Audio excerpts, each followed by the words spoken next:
Well, hello, and thanks for stopping by today. Glad to see you. Hope you're having a great day.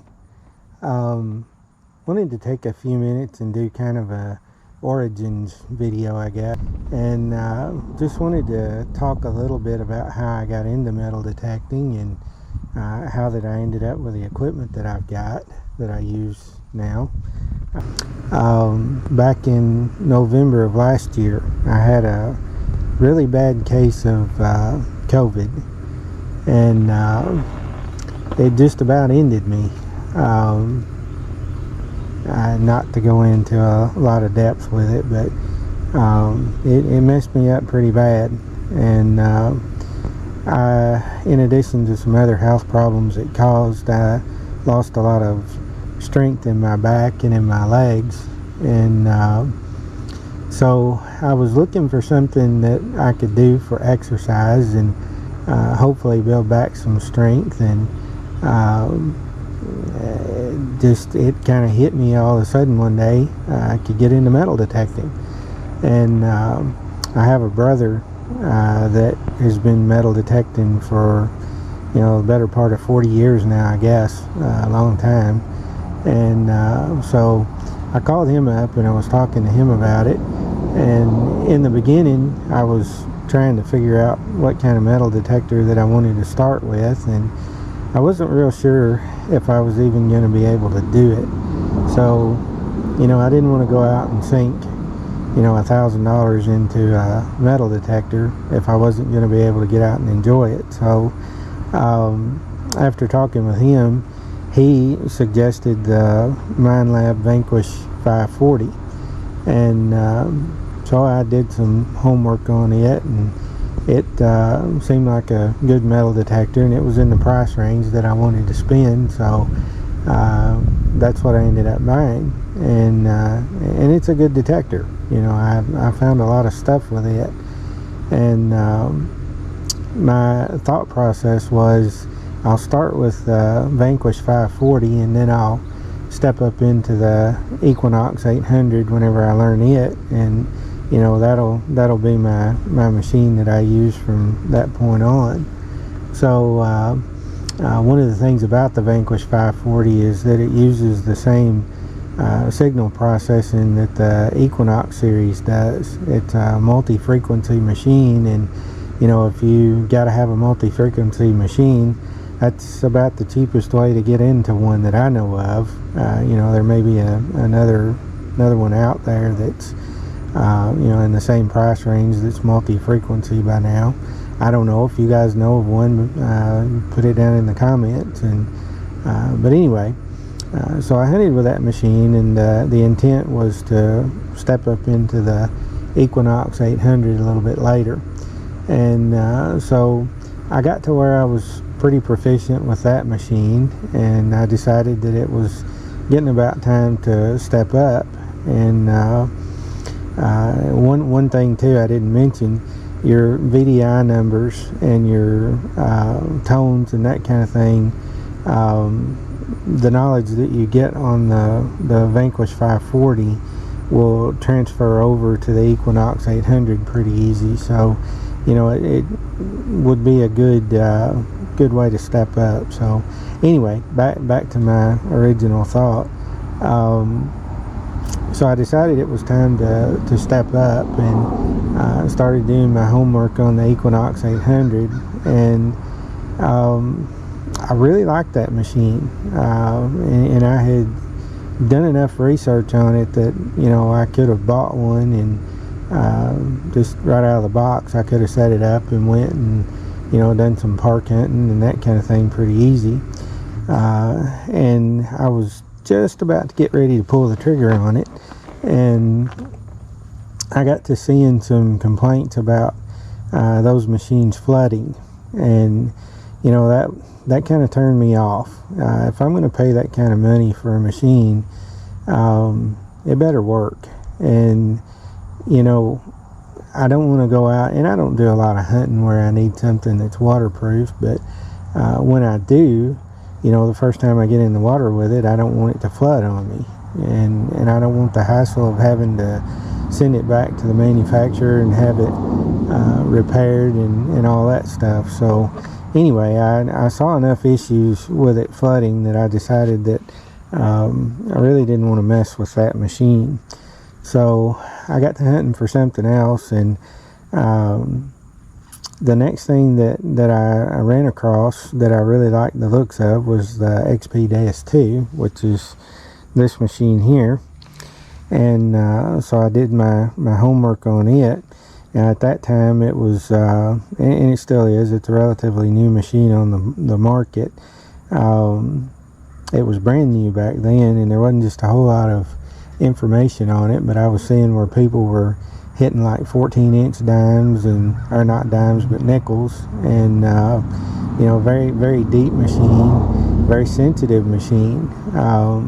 You know, being able to find small jewelry and that kind of stuff. So and then it's waterproof up to, I think it's like 60 feet or something like that. So that really appealed to me, and so I thought, well, you know, I think I found my machine. And so thought about it and decided that was going to be it. I like the fact that it's wireless. You know, you don't have any wires that you have to mess with, and it's a super fast machine. It's a super deep machine. It's got very good target separation. Discrimination's great on it. You know, it's just it's a good machine. So that's the one I settled on, and I bought it.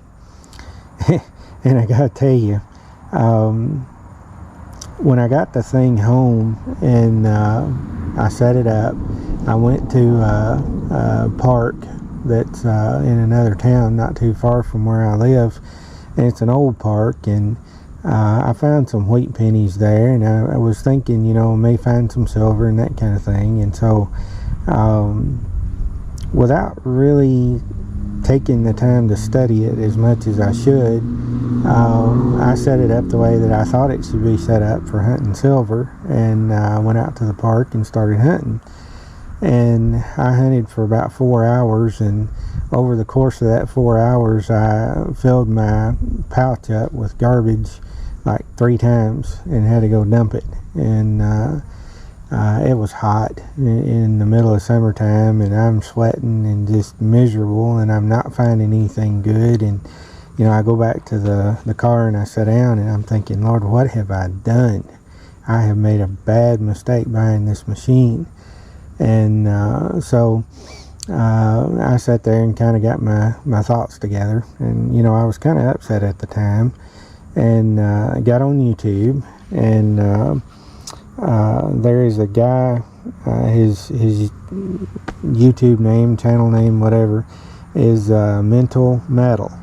If you've never checked any of his videos out, I would highly recommend them. He's very knowledgeable on the Deus 2, and I've gotten a lot of really good pointers from him. So anyway, he had a program for shooting US coins, and I set that program up in the Deus 2, and I went back to the park and I started hunting, and you know, I started finding coins then. I didn't find any silver that day, but I dug several, you know, several quarters and dimes and pennies and so forth. So it turned out to be a good hunt, and I felt a lot better about the machine whenever I was going on my way home. And again, in that case, it wasn't the machine's fault, it was my fault. I didn't know how to set it up and didn't really know how to use it, so can't fault the machine for that.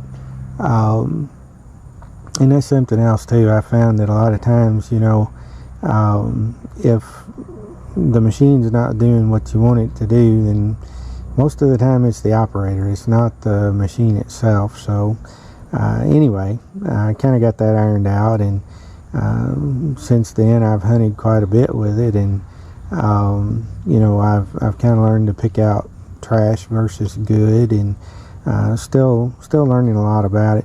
It's a very complicated machine. If you are considering buying one, I'd just say this: you're gonna have to spend some time with it, and you're gonna have to learn how it works. And it's again, it's pretty complicated. Not to scare you off, it's not that you can't learn it, you can. There's a good learning curve to it. And the other thing that I would say, whenever I bought this machine and started using it, I was trying to apply a lot of the same principles that you might use on, say, the Equinox 800 to this machine. And you know, keep in mind, it's not an Equinox 800. And I'm not knocking the Equinox, okay? That's a good machine. There's all kinds of videos out there that prove that fact and show it.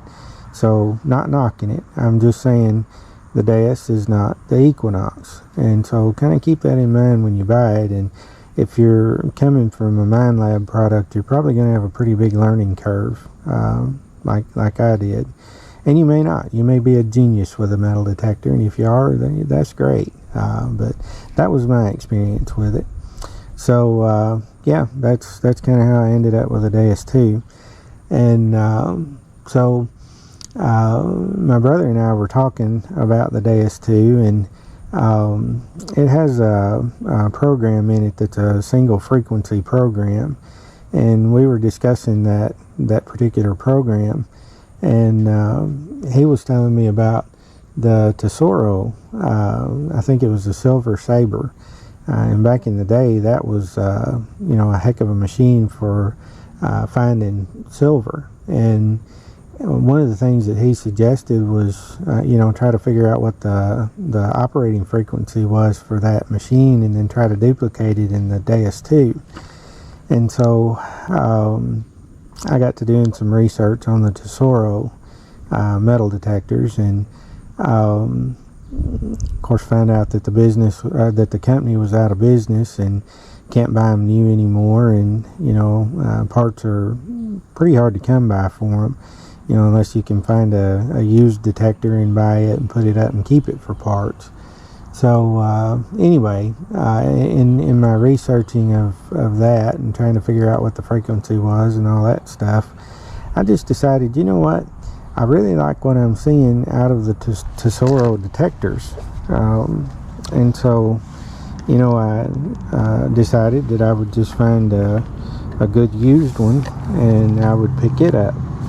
And so that's what I did. And I saw something that just really impressed me with the Tesoro. There are some videos on YouTube where people were taking a nail and laying it down over like a nickel, and they would sweep it, and the Tesoro would reject the nail and pick up the nickel. And you know, nail board tests, they were showing that. And then there are some videos on the Tesoro Tejon that show the 3D discrimination capability of it, and you know, it's pretty good. You just by looking at it, it looks really simple, and you wouldn't think that it would be capable of such things, but it is. And so after I saw some of those videos, I took the Vanquish 540 and I started doing some tests with it, and I couldn't duplicate the things that I was seeing out of the Tesoro Tejon. So I decided to sell the Vanquish 540 and pick up the Tesoro Tejon. And so I hunted for, gosh, probably about a month before I finally found one that was in good shape that I wanted to pay the money for. And so I picked it up, and I've been very well satisfied with it so far. Really like the machine, and you know, it's kind of old school, and I guess old school kind of describes me too. So I like the machine. It's very simple to operate. You know, anybody can pick it up and learn it pretty easy. And you know, so yeah, it's just it's a good machine. You got decent depth with it. You know, it's not as deep as the Deus 2, and I really wouldn't, you know, put them head to head, because you're not really comparing apples and apples there. The Deus is a much deeper machine, a lot more advanced machine, but the Tesoro is still a good machine. And you know, you're going to see a video where I take it into the park and do some coin shooting with it, and I want to make sure that I make this point with it. It doesn't have a digital display on it, but that's okay. you learn how to use your machine, and you can dig good stuff. And even though it's an older machine, it's still a very capable machine. You can find gold, you can find silver, you can relic hunt with it. You can do anything that more modern machines will do. And it's, like I said, it's a little more simple to operate. It also doesn't have a $1,500 price tag like the Deus 2 does. You can pick one of these up for $200, $250 if you shop it, pay attention. If you can't afford a high-end machine, and something like this is the best that you can go with, then don't feel bad because you've got this machine. Don't feel like that you're lacking having this machine. It's got very good target separation. It's a pretty fast machine, and it's got very good discrimination as well. So that's why I have it. It's not going to be everybody's cup of tea. I understand that. And after all, this is a hobby, and you pick out the tools that you like to use doing the hobby and then go enjoy the hobby. So that's what it's about. And so that's what I did. That's why I have these two machines, and enjoy using both of them, and you'll see both of them used in videos that I do. So yeah. So again, if you have any comments you'd like to make, or suggestions or tips, by all means leave them in the comments below, and I will take a look at them. So that's kind of the end of our origins video. That's how I got into metal detecting, and how I got the equipment that I've got right now. And so as I said in my trailer, still learning, got a lot to learn. I don't claim to know all of it by any stretch of the imagination, but this is what works for me right now. And as we move along and learn more, we may upgrade or change or do things like that, and of course that's part of it. So yeah. Anyway, if you enjoyed the video, like and subscribe. Check back with me. We're going to be loading more videos, and my goal right now is to try and make a video a week and upload it, and hopefully make some interesting content for you. So yeah. So you guys have a good one. Again, thanks for stopping by, and we'll see you on the next one.